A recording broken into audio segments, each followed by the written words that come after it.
और खाने में कुछ भी नहीं है, खुद खाओगे तो मिट्टी बन जाएगा, दूसरे को खिलाओगे तो सोना बन जाएगा। दूसरों का भी ख्याल रखना। दूसरे लोग भले अपनी वफादारी जिम्मेदारी करे न करे, ये उसका धर्म है, लेकिन तुम तुम्हारा कर्म करना। सूरज को कोई जल चढ़ाए न चढ़ाए, हाथ जोड़े न जोड़े, नमस्कार करे न करे, इसकी सूरज परवाह नहीं करता है, प्रतीक्षा नहीं करता है। सूरज अपने धर्म को निभाता है, फर्ज को निभाता है। सुबह टाइम पर आकर के निकल कर रोशनी देकर, विटामिन डी दे करके, और शाम को फिर विदा हो जाता है, और कल सवेरे फिर आ जाता है। सूरज जैसे बनना। दुनिया को जो तुम देना चाहते हो दीजिए, दुनिया तुमको दे न दे, पर तुम दाता बन करके जियो और इस दुनिया को तृप्त करो, संतुष्ट करो। ध्यान देना, तुम्हारा जीवन केवल स्वार्थ के लिए बीत रहा। अपना पेट पेटी बेटा बेटी में ही अटके भटके लटके हो, कि दूसरे के कुछ लिए कुछ कर रहे हो। अपना घोंसला तो चिड़िया भी बना लेती है, लेकिन जो दूसरा का घोंसला बनाने में मदद करे उसे इंसान कहते हैं, और जो दूसरे के घोंसले को नोच कर फेंक दे उसे दमादम मस्त कलंदर बंदर कहते हैं। बंदर घोंसला नोच कर फेंक देता है। पराया दर्द अपनाए उसे भगवान कहते हैं। पराया दर्द अपनाए उसे भगवान कहते हैं। बोलिए सदगुरु भगवान की जय। मैं बरेली पधरौनी गया था स्वर्णकार जी के यहाँ। तो उनके यहाँ एक सज्जन मुझे मिलने के लिए आए। तो उन्होंने बताया कि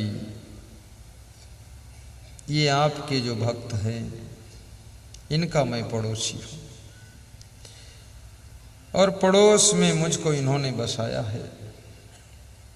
इन्हीं का प्लाट मैंने खरीदा है, लेकिन इन्होंने इस शर्त पर प्लाट दिया था कि अगर मेरे से बेहतरीन और अच्छा मकान बनाओगे तो प्लाट दूंगा, अगर मेरे से कमजोर बनाओगे तो नहीं दूंगा। तो मेरा मकान 3 मंजिल है, इनका 1 ही मंजिल है, और प्लाट भी उधार दिया है। बोले सब पैसा बनाने में लगाओ, बाद को हमको देते रहना। और बोले यदि आपने अच्छा नहीं बनाया, मेरे को हराओ, मैं हारना चाहता हूं, तुम जीतो, तुम आगे रहो, फर्स्ट रहो, हम थर्ड रहेंगे। तो मैंने कहा ऐसा आदमी तो पहली बार मिला, अपना प्लाट भी दिया, उधार भी दिया, और अच्छा मकान बनवा दिया, और फिर खुश है वो। तो मैंने कहा कि भक्त जी आपका क्या नाम है? तो बोले जिनसे प्लाट लिया इनका नाम है दयाशंकर स्वर्णकार। ये बड़े दयालु हैं। ये कहते हैं दूसरे सुखी रहेंगे तो हम खुशी रहेंगे, दूसरे दुखी रहेंगे तो हम टेंशन में रहेंगे। ये बड़े निर्मल हृदय के व्यक्ति हैं। मैं आपसे भी निवेदन करूंगा, दूसरों का भला सोचो तो आपको तो भला अपने आप हो जाएगा। जिन अंगुलियों से तुम घी बांटते हो दूसरों को, वह अंगुलियां तो घी में पहले ही भीग जाती है। और जिस वाणी से तुम दूसरों को खुश करते हो, वो वाणी बोलते ही तुमको प्रसन्नता प्राप्त होती है। दूसरों के काम भी आना, थोड़ा परोपकार भी करना, ये स्वार्थ भरी जिंदगी, ये मृतलोक के अंदर सबको एक दिन जाना है। और जितना ये आपके पास में है सिस्टम, सब यहीं छूट जाना है। आज मैं अपने संत को समझा रहा था कि देखो जितने श्लोक में बोल रहा हूँ, और जितना अंग्रेजी लोग पढ़े हैं या मैं भी पढ़ा हूँ, और जितना लोगों को नॉलेज है सीखने में, ये सब मरने के बाद सब भूल जाता है, और फिर जन्म होता है तो फिर सीखना पड़ता है। तो बोले गुरुदेव ये भूल क्यों जाता है? तो हमने कहा ये जो खोपड़ी है, मेमोरी कार्ड, यही रह जाता है, आत्मा केवल यहां से विदा होता है। इसलिए कौन सा मेरा घर था मरने के बाद तुम वो भी भूल जाते हो। मेरी पत्नी कौन थी, पति कौन था, बाप कौन था, बेटा कौन था, कौन से गांव में मैं था, सब भूल जाता है। कौन सी मेरी गाड़ी थी, मेरा क्या रुतबा था, मैं क्या था, सब भूल जाता है आपको। वो आत्मा दूसरी जगह जन्म लेकर के फिर से सब सीखना शुरू करता है। और मनुष्य का एक ऐसा बच्चा है जिसको टोटल सिखाना पड़ता है। इसको बैठे उठे सिखाओ पर बहुत बैधा है। तुम जानवर को, बच्चे को उठाकर तालाब में फेंक दो, कभी तैरना नहीं सीखा लेकिन वो तैर के पार हो जाए। अब जवान आदमी फेंक दो तुरंत ही बूढ़ जाए। इसको सब कुछ सिखाना पड़ता है, बस खाली का बुराई सिखाओ नहीं पड़ता। और जानवर के यहाँ तुम बुराई सिखाओ तो न सीखी, वो अपने मतलब भर का सब जानत है। लेकिन ये आदमी को समझावे पड़ते तनी कम खायो, तबियत का ध्यान रखो। और कोई जानवर का आज तक समझाओ पड़वे नहीं करो, जब छक जात तो नांद भरा रहता हूँ छोड़ दे। लेकिन आदमी अपने प्याटे की नांद बनावत है। बहुत छकत है मानो, और बहुत तबीयत बिगड़त है। और मैं तो निवेदन करूंगा बस कंट्रोल करना है। जानवर को नींद लगती है तो सो भी लेता है। ये मनुष्य ऐसा बंधन में पड़ा प्राणी है, नींद लगत है, जमुहाई आवत है, मुंह खुलत है खूब, तबो सोवत नहीं है। प्यास लगत तो पानी नहीं पीते, पेशाब लगत तो लघुशंका नहीं जाते।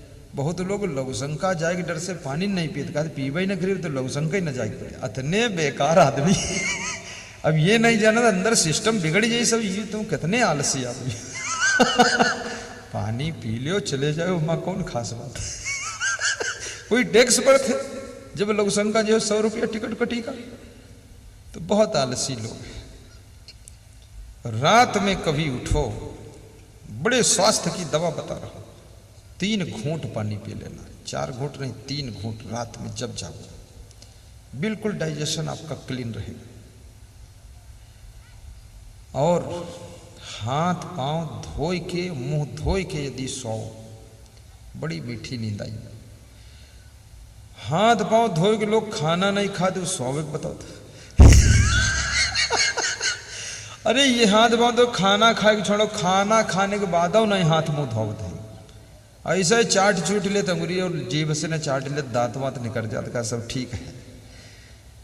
अब ये जानवर पना नहीं और है का। जानवर खाए के पहले नहीं हाथ मुंह धोते, और खाए के बाद नहीं धोते। अभी असली जानवर हो गए, और कहा डेवलपमेंट बहुत करन है, और सीखन है अंग्रेजी इंग्लैंड के लिए। हम कहीं चाहे कि जहाँ सीखे हो बैल हो गए और कुछ नहीं।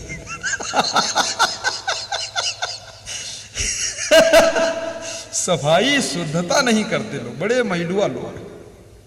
वह हाथ से नाक छिनके हैं, वह हाथ से आलू बंडा खाए ले हैं। बतासा थोड़ी नाक वह घोर गए, कहा टेस्ट कुछ आज अलग है, अलग रही भाई करी नाक चाटत। बहुत महिला लोग। हाथ धो लियो, आलसी मत बनो।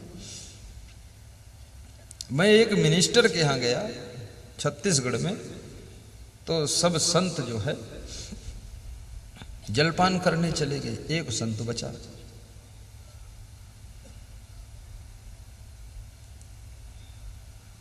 तो हम जब जलपान करने चले तो वो मिनिस्टर जो है टोटी लोटा बाल्टी एक हमारे साथ रहा था, तो बाल्टी उठाई गई, हाथ धोवाई दिया आपके।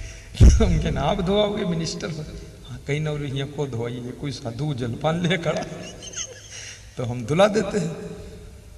तो हम कहना आप कैसे जाने, कहे हम यहाँ तो देखते ही हैं तुम्हारे 2-3 दिन से कि बिहार बिहार हाथ धोवत। तो बोला कि हम खुद सीखे न है सफाई शुद्धता। मनुष्य और पशु में अंतर फिर क्या है? मनुष्य उसी का नाम है जो विशेष सफाई शुद्धता से रहता है और सेटिंग से रहता है। मनुष्य उसी का नाम जो कपड़े पहन कर रहता है। कोई जानवर को कपड़ा पहले देखे हो तुम? सब नंग धड़ंग घूमत। अब मनुष्य लोग जो विकास करीन है, विदेश हम जो विकास करीन है, सब मेहरुआ नंगी घूम रही विदेश में। हम तो विदेश हम गेन हुआ कुछ दिखाई वाला नहीं।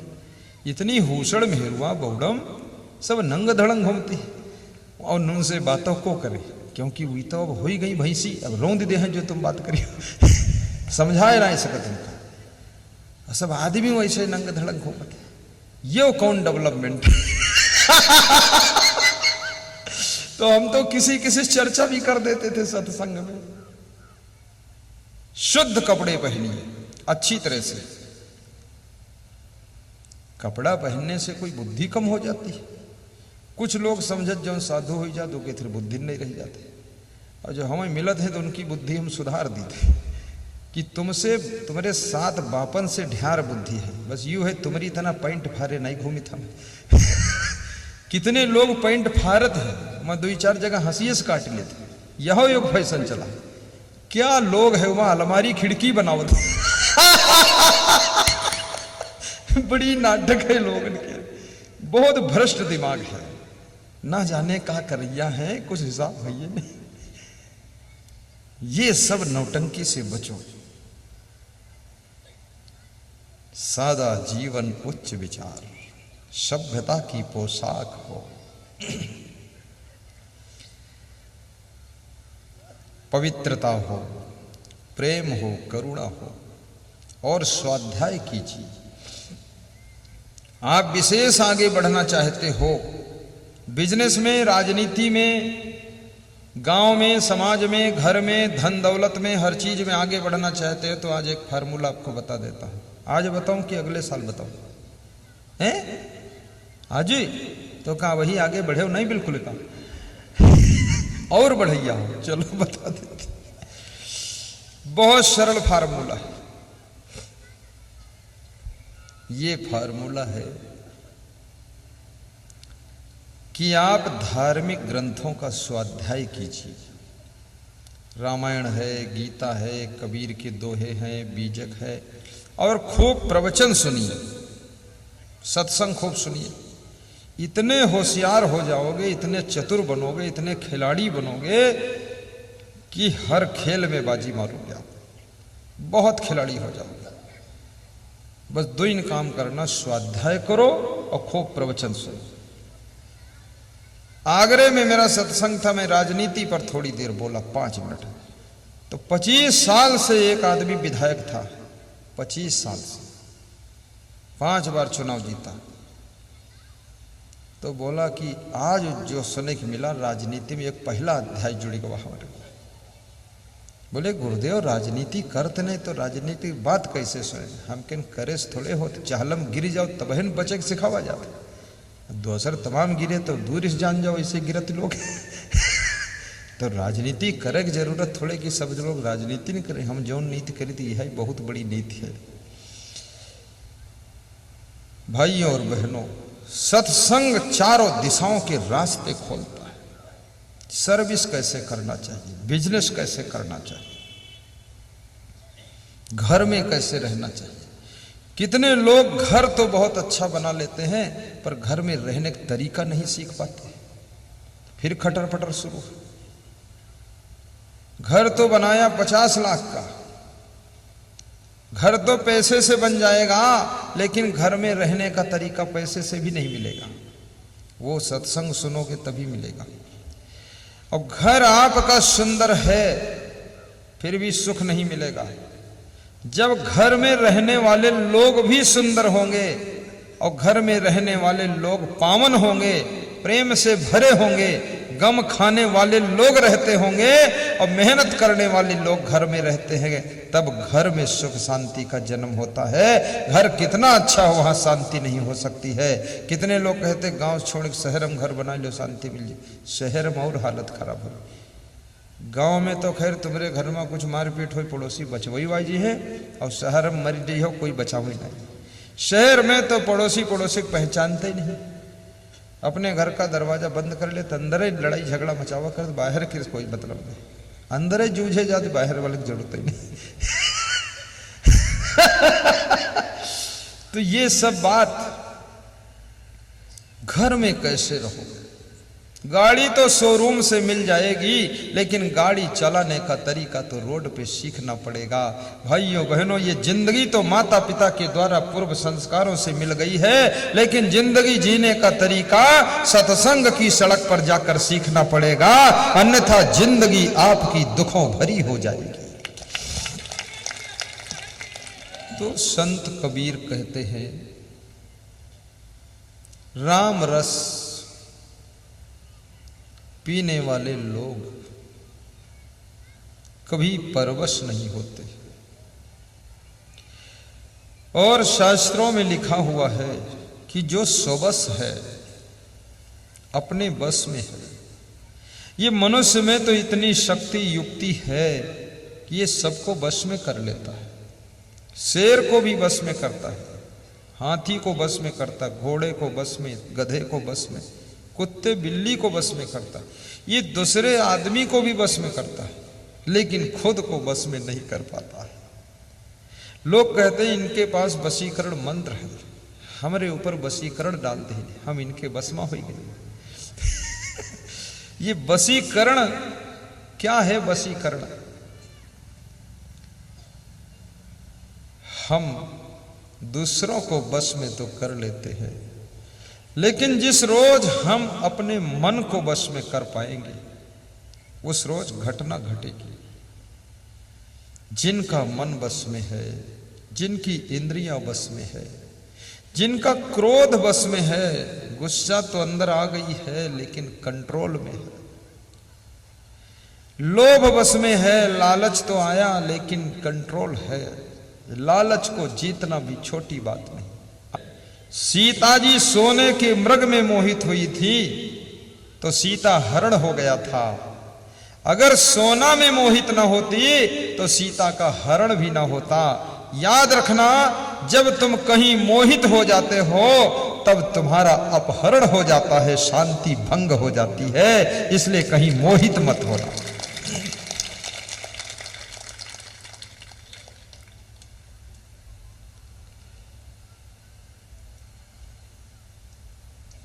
विदुर नीति में एक श्लोक लिखा है, बहुत अच्छा श्लोक है। यो जितः पंचवर्गेण सहजे नात्म कर्षिणा आप 10 तस्य वर्धन्ते शुक्ल पक्ष यो डुराट। जो मनुष्य अपनी इंद्रियों के बस में हो चुका है, अपनी इंद्रियों के बस में, जीभ के बस में, आंख के बस में, कान के बस में, जिसकी इंद्रियां उस व्यक्ति के ऊपर हावी हो गई है,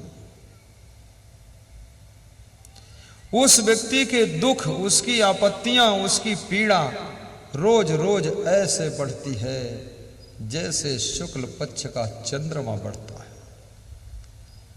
याद रखना। और जो व्यक्ति अपनी इंद्रियों को बस में कर लिया है, उसकी आपत्तियां रोज ऐसे घटती हैं जैसे कृष्ण पक्ष का चंद्रमा घटता चला जाता है, ऐसे उसके दुख और कष्ट घटते चले जाते हैं। इसलिए अपनी इंद्रियों को बस में रखना चाहिए। राजस्थान में किसी नीम के पेड़ के नीचे एक ऊंट बैठा हुआ जुगाली कर रहा था, पागुर कर रहा था। उस ऊंट के मुंह से जीभ लाल रंग की बाहर निकल जाती थी। पास में लोमड़ी खड़ी थी, उसने देखा लाल रंग की जीभ, तो उसको लगा बहुत सुंदर कोई खाने का आइटम है। तो लोमड़ी ने आओ देखा न ताव, विचार किया नहीं और अपना मुंह ऊंट के मुंह में डाल दिया जीभ काटने के लिए। अब ऊंट के जीवन में ऐसी घटना कभी नहीं घटी थी कि उसके मुंह में कोई मुंह घुसेड़ा हो। तो अचानक ऐसे लफड़े आ जाते हैं, तो ऊंट भी बहुत घबरा गया कि मेरे मुंह में कौन घुस पड़ा। तो ऊंट ने अपने दोनों जबड़े जोर से दबा दिए, तो लोमड़ी का शरीर पूरा, मुंह उसमें दबकर कुचल गया, पिचक गया, लोमड़ी की जान चली गई, लोमड़ी मर गई। तो मरते समय लोमड़ी सोचती है, जो लाल रंग की चीज देखकर लालच आया था, अपनी जीभ को बस में नहीं कर पाई, ऊंट की जीभ को काटने के लिए अपना मुंह ऊंट के मुंह में डाल दिया तो मेरी जान चली गई। याद रखना, जिसकी जीभ कंट्रोल नहीं है तो जीभ के कारण उसकी जान भी जा सकती है, इसलिए अपनी जीभ को बस में कीजिए।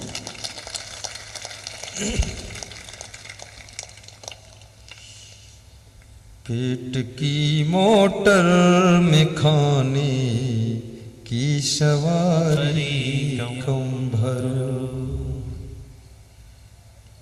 जिनका पेट बहुत बड़ा होने लग जाए, पेट भी ना समझ तादाद से बड़ा होता चला जाता है, तो इसके लिए मैं एक दवा बता देता हूं।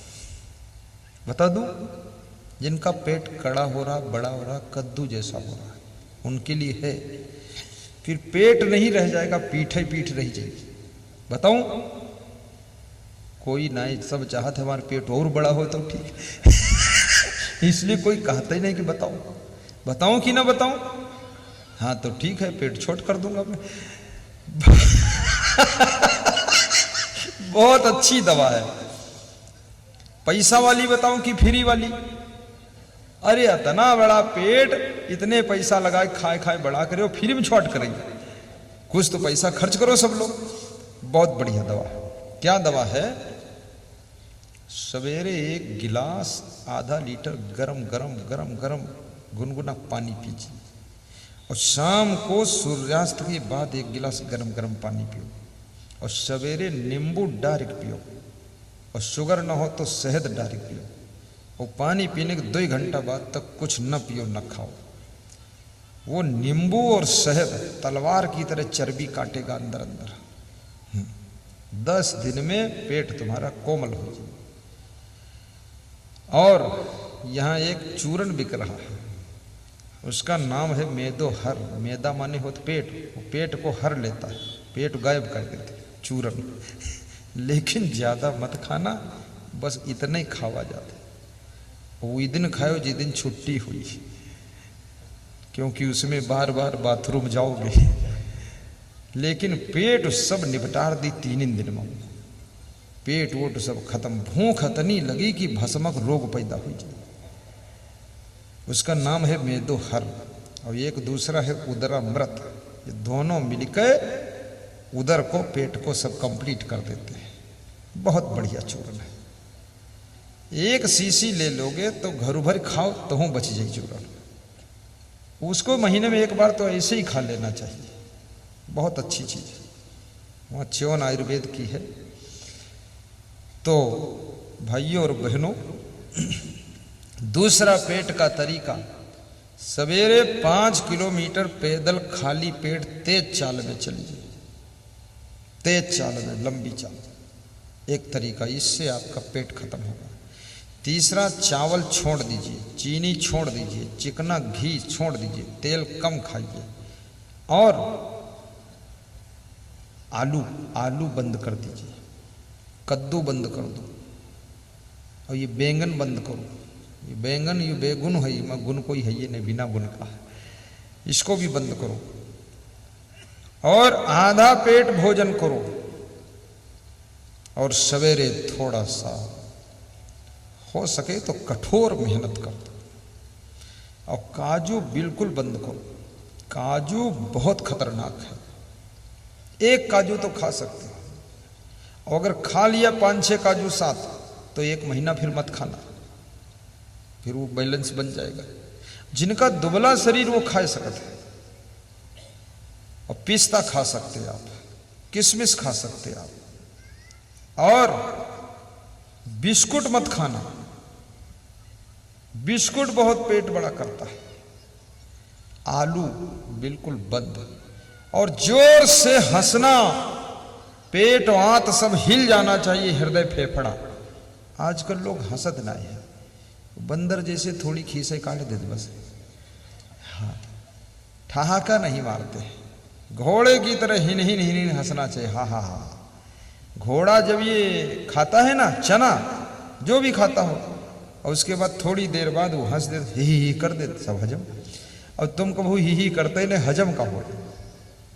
हंसने से डाइजेशन डबल स्ट्रांग हो जाता है। और हंसने से बुद्धि स्ट्रांग हो जाती है, और हर समय प्रसन्न रहने से मेमोरी टॉप की रहती है, और कम खाने से स्मरण शक्ति बढ़ती है, और टेंशन करने से बुद्धि घट जाती है, और बहुत चिंता करने से बुद्धि नष्ट हो जाती है, और दुखी रहने से मेमोरी खत्म हो जाती है। मैं देखता हूं बहुत लोग बहुत दुखी रहते हैं, ना जाने कौन आफा काफा है, बहुत दुख है।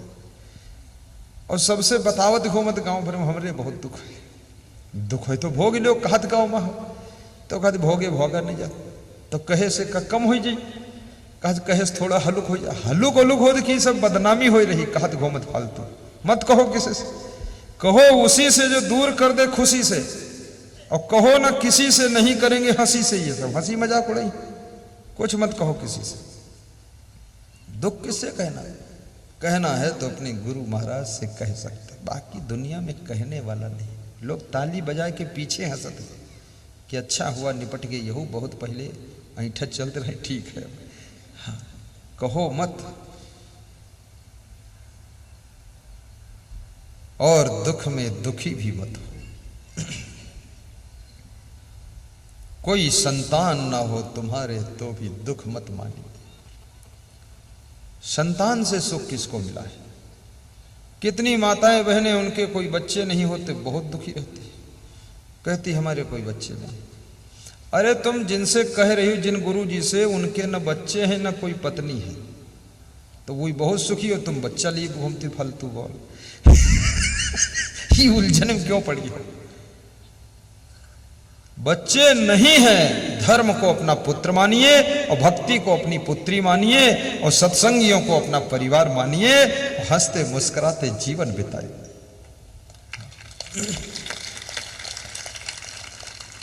और बच्चे हों तो उनको ठीक से संभालिए। लाड़ेत 5 वर्षाणि 10 वर्षाणि ताड़ेत प्राप्ते तु खोड से वर्षे पुत्रम मित्रम इवाचरेत।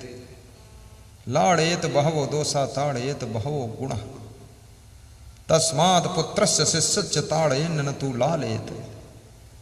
5 वर्ष तक बच्चे के साथ लाड़ प्यार कीजिए, और 5 वर्ष के बाद कड़ी दृष्टि रखिए, अनुशासन कीजिए उसके ऊपर। कितने लोगों के बच्चे तो इतना घर में हुड़दंग मचाते हैं, वो बाप कंट्रोल करते। मैं गुजरात में था तो एक बच्चा हुड़दंग मचा रहा था, तो उसका बाप आया तो बच्चा हुए के साख हुए रोक दे। तो हम कहने का बात भाई, इकट्ठे ब्रेक लगा, तो कहीं नहीं कि बाप आई है।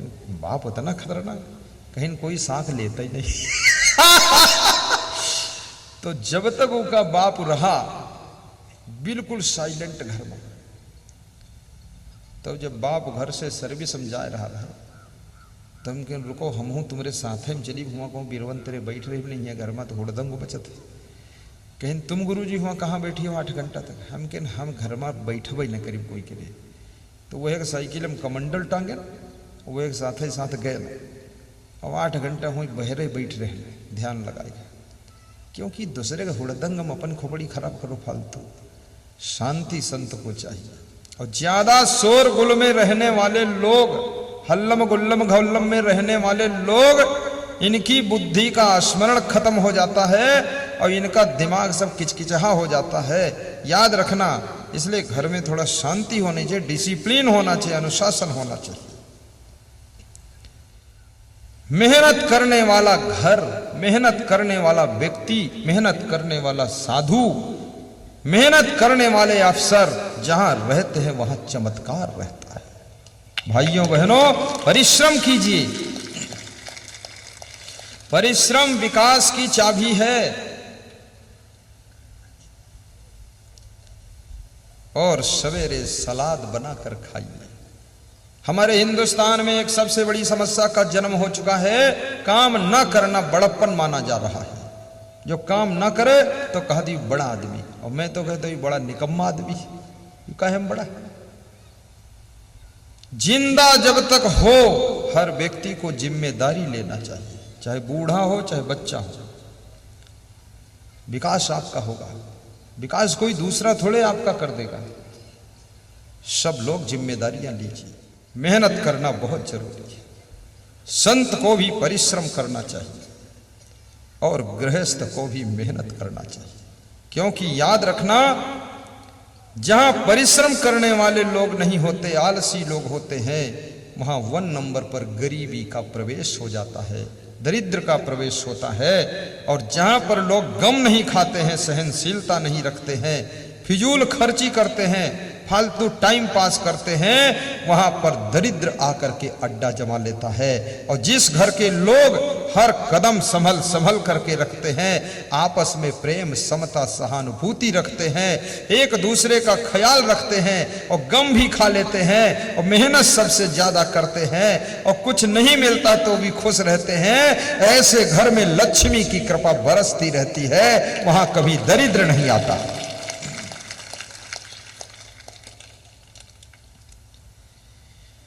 मूर्खः यत्र न पूज्यन्ते धान्यं यत्र सुसञ्चितं, दाम्पत्ये कलहो नास्ति श्री स्वयं आगतः। जिसके घर में मूर्खों का सम्मान नहीं होता है, जिसके घर में अन्न का अपमान नहीं होता है, ध्यान देना,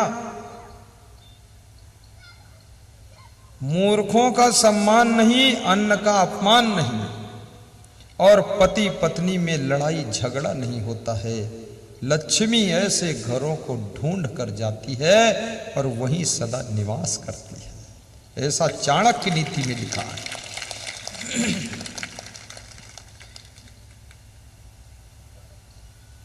पति पत्नी भी प्रेम से रहना सीखो, अपनी बूढ़ी मां का आदर करना सीखो, बूढ़े दादा दादी के चरण छूना सीखो और पिताजी की भावनाओं को पढ़ना सीखो। अपने भाइयों का भी अदब लिहाजा रखो, अपनी जेठानी को भी धन्यवाद देना सीखो और देवरानी के लिए शुभ कामना करना सीखो। घर की बेटियों को प्रोत्साहित करके पढ़ाना लिखाना सीखो, घर के बेटों के मनोबल को बढ़ाना सीखो और घर में आए हुए अतिथि का आदर करना सीखो। द्वार पर से कोई साधु भूखा ना जाए, ये कोशिश करना सीखो। मैं भी भूखा न रहूं, साधु न भूखा जाए, साईं इतना दीजिए जामे कुटुंब सम। जिनको साईं ने बहुत दे दिया, उनके द्वार से साधु भी भूखा चला जाता है और वही भी भूखे सोते हैं, क्योंकि उनको डॉक्टर ने मना कर दिया कुछ खाना मत, तो वो भूखे सोते। और कंजूस इतने कि साधु की एक रोटी दे भी नहीं करिए। तुम लखनऊ में घूम लो, कोई साधु घूम के देख ले, या रोटी जो खाए पाई जाए तो बता दिए। बड़े बड़े मकान हैं, सब शटर बंद, दरवाजा बंद, जो झांक लियो तो मूड कटा मिली। अरे खतरनाक राक्षस रहते हैं, एक रोटी नहीं दे सकते। और कुतवा एक एक दो दो पाले हैं, ना जाने औरे देश कुतवा, वो हमारे देश कुतवा को रोटी न मिली, वो दूसरे देश कुतवा भुतवा सब हुआ रहा था। और कुतवन के लादे लादे घूमत हैं पति पत्नी दोनों, उनका नाव रखे ने बंटी चंटी संटी। और कोई गरीब आदमी के बच्चे को एक बिस्कुट का पैकेट नहीं देंगे। अरे सामान भरो और गरीबों को सर्दियों के महीने में जा करके स्वेटर कंबल चादर बांटो, जा करके थोड़ा दान करना सीखो। रेलवे स्टेशन पर जाओ, देख लो जो नंगा उघाड़ा लेटा हुआ है, एक कंबल उड़ा दो। जरूरी नहीं कि 100 कंबल दान करो, अरे 10 कर दो, 2 कर दो, जैसी क्षमता है। जरूरी थोड़े कि 10,000 लोगों का भंडारा करो, चलो 10 लोगों का कर दो, कुछ करो तो त्याग आना चाहिए और सेवा करना चाहिए। आपके द्वार की महिमा है। कोई यदि मेहमान आता है तो एक गिलास उसे पानी मिलना चाहिए, प्रेम से बोलना चाहिए और मेहमान को भी अपनी गरिमा बनाकर रखना चाहिए। कितने मेहमान भी बड़े बेईमान होते हैं, उनको कंबल ओढ़ के दे दो, सवेरे कंबलों ले चले जाते, चप्पल पहरे के दे दो, चप्पलों ले चले जाए। ये कोई मेहमानी है तो बेईमानी है। मेहमान को तो रहमान होना चाहिए और कोई मेहमान अगर लिए चला भी जाए तो समझ लेना ये दान हो गया, ज्यादा फिर प्रचार न करना, उसकी इज्जत बचा लो। और याद रखना, पति पत्नी के शरीर तो दो होना चाहिए, विचार एक रहना चाहिए। भाई भाई भी तालमेल से रहो, बहनों का भी ख्याल रखना। आत्म कल्याण के लिए थोड़ा समय निकाल कर प्रवचन भी सुनना। दुनिया की उलझन में इतना मत फंस जाना कि आत्मा की शांति के लिए टाइम न बचे। ये संसार एक बहुत बड़ा माया जाल है। यहां जन्म लेने के बाद ये माया मोह का ताना बाना इतना लंबा चौड़ा है कि इसमें से निकल पाना कठिन है। समय निकालो और सत्संग में जाओ, क्योंकि जब धन बढ़ने लगेगा तो याद रखना आपको सत्संग भी बढ़ाना चाहिए, अन्यथा बढ़ता हुआ धन आपकी बुद्धि को बिगाड़ सकता है, आपके रास्ते को डिस्टर्ब कर सकता है, चरित्र को छीन सकता है, स्वभाव को बिगाड़ सकता है, आप में अवगुण प्रवेश करा सकता है। धन कोई साधारण खतरनाक चीज नहीं है। धन के बिना भी गलत काम कैसे करो। इसलिए जिनके पास धन नहीं होता वो गलत काम करना तो चोरी करके धन इकट्ठा करते, चोरी करके धन लाते, फिर दारू पिए। लेकिन धन हो, साथ साथ में सत्संग का प्रभाव हो, मन आपका प्रसन्न रहे, शांत रहे, प्रसन्नता निरंतर बढ़ती जानी चाहिए। धन का विकास हो तो खुशियों का भी विकास होना चाहिए। आपके घर में गाड़ियां साड़ियां लाड़ियां बढ़ें तो आपके घर में थोड़ा आनंद भी बढ़ना चाहिए, किलकारियां भी बढ़नी चाहिए। ये टेंशन बढ़ रही है, तनाव बढ़ रहा है, थोड़ा समय निकाल कर सत्संग सुनिए। और रोज अपने घर में भी थोड़ा समय निकाल कर सुबह शाम पूजा पाठ सत्संग कीजिए। रोज गुरु जी कहाँ मिलेंगे, आधा घंटे समय निकालिए। राजस्थान में जो कोटा शहर है, एजुकेशन सेंटर है, जहां पर एलेन कोचिंग सेंटर है, जिनके पास में 80,000 विद्यार्थी पढ़ रहे हैं। एक स्टूडेंट की फीस 60,000, 70,000, 80,000 है। MBBS करने वाले, IIT करने वाले स्टूडेंट पढ़ रहे हैं।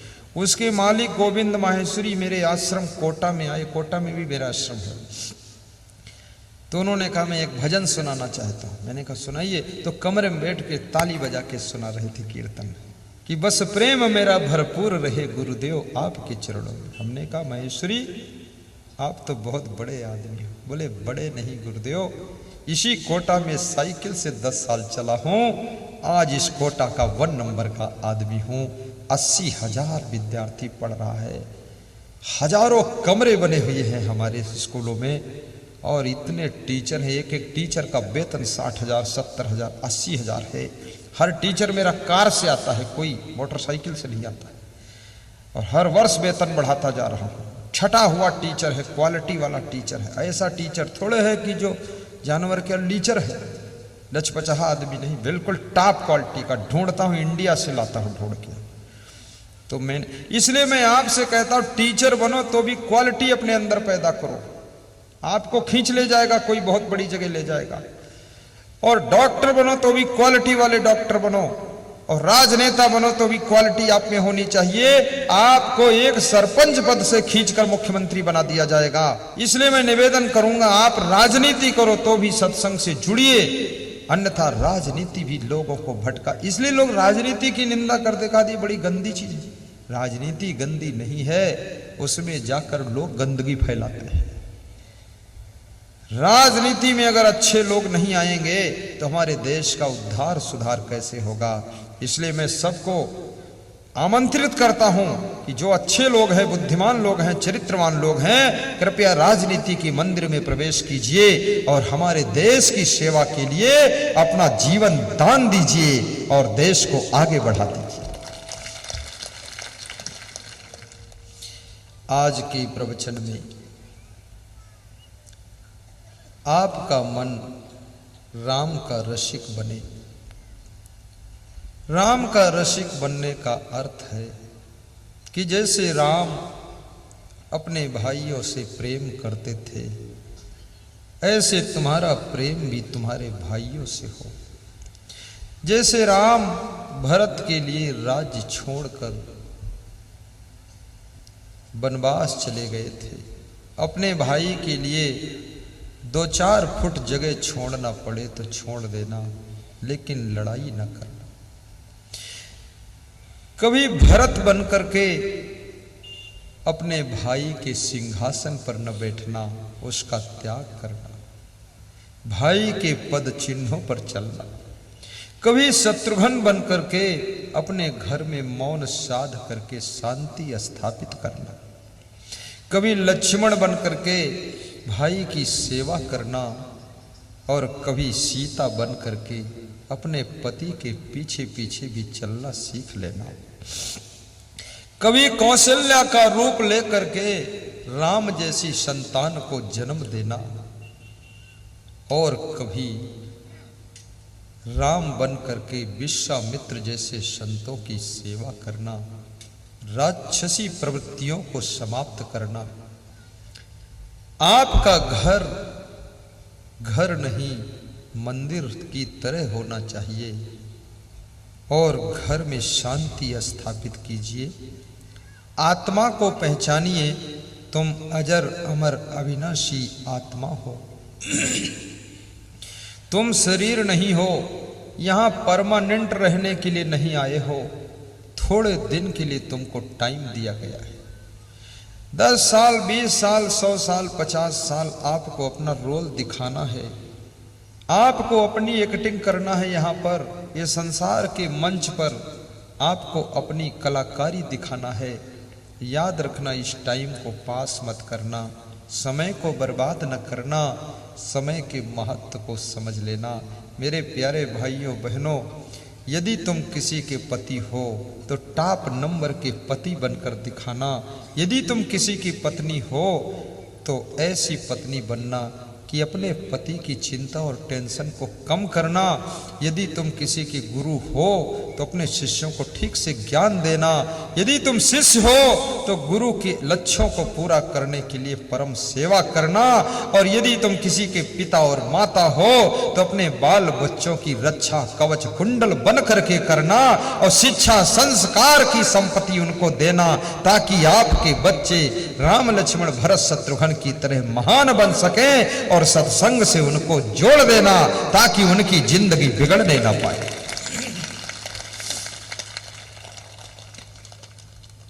अपने बच्चों को केवल धन देना ये बहादुरी का काम नहीं है। उनको संस्कार दीजिए, बैठना उठना सिखाइए, बोलना चलना सिखाइए, सभ्यता शालीनता सिखाइए, उनके स्वभाव को सुंदर बनाइए। आप धन दे दोगे वो थोड़े दिन में खर्च हो जाएगा, लेकिन सुंदर संस्कार दे दोगे तो जिंदगी भर धन बरसता रहेगा। रावण के पास में धन तो बहुत था, लेकिन संस्कार नहीं थे। सोने की लंका राख हो गई। 1 लाख पूत 1.25 लाख नाती, ता रावण घर दिया न बाती। इतनी बड़ी संख्या फैमिली मेंबरों की थी, उसके घर में कोई दिया बाती जलाने वाला नहीं बचा।